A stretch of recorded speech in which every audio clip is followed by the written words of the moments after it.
Hello, good morning guys, mga community ko sa Blaze Token. So ngayon ay gagawa na naman tayo ng educational tutorial ng ating Blaze Token. Tuturo ko sa inyo paano po pumili ng Blaze Token gamit naman ang Binance Token. Binance naman at gagamitin natin. Naka Web3. So open natin ang ating Binance. Yan, ang ating wallet. Ito yung naka Web3 yan. Dito yung ating Binance. So, naka wallet yan sa Web3. Okay? So yan ang ating Blaze Token. Meron tayong 4,080,000. So meron tayong Solana na worth 1,000 pesos. So that is 0.13. Excuse me. So bibili tayo ng Blaze. Okay. Pindutin natin ang Blaze. Swap. Excuse me. Palta natin yung USDC Solana ng Solana. Kasi yun ang ating may laman. Yung pagbibili natin. Yan. Swap lang natin. Pagpaliktarin lang natin. Kailangan ang Solana ang nasa taas. Mabagal ang data natin. Ha? Yan. Ito mabagal ang ating data. Yan. Kanina kasi nag-swap ako ng ng Solana PNP to Solana.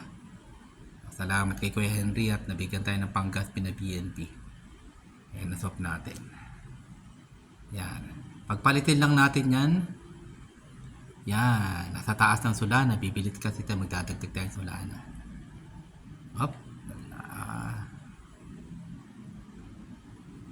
Okay natin ng 0.1.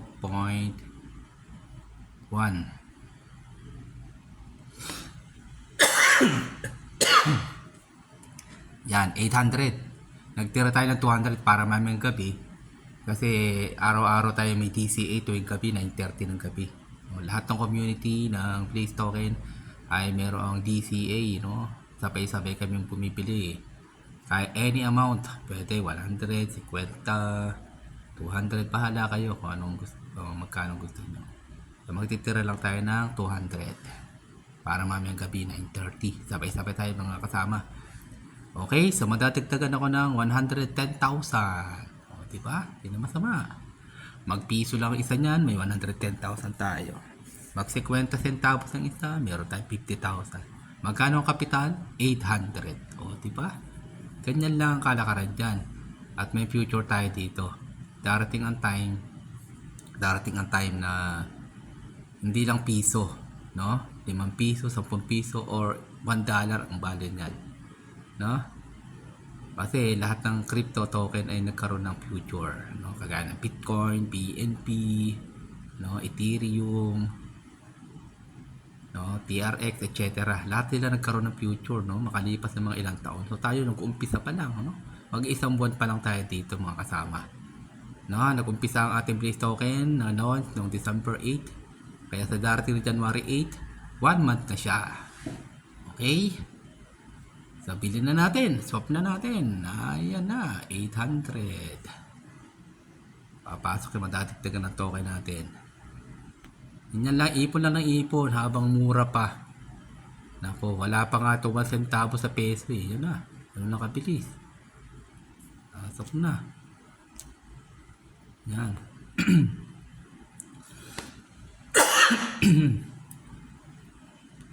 Nakalit natin. Ayun na. Tingnan natin ang ating Blaze. Ayun na, nalagdag na. 4,190,536. Yan ang aking piraso ng token. No, magpiso isa, may 4 million na tayo. Kahit mag 10 centavos lang yan, mayroon tayong 400,000 pesos ang value sa peso. Okay? So, ganyan ang kalakaran dito. Yan. Ang pumasok sa atin yan. Okay? So, yan ang Binance na wallet natin. Naka-mirror din niya sa OKX wallet. Same lang siya. No, ang ilan ang laman ng OKX ko, same lang ng Binance. So, mga backup natin yan. Okay? So, muli, ako sa Coach Horacio, bumabati sa inyo ng happy earnings sa inyo lahat. God bless you all. Bili-bili na kayo ng Blaze Token, mga kasama. At yung mga hindi pa marunong dyan, tuturuan ko kayo kung paano mag-trade ng basic dito, paano kumita dito. Savings lang tayo ng savings kahit magkano bilhin nyo, any amount. Makakaipon kayo ng Blaze token. Okay? Bye-bye!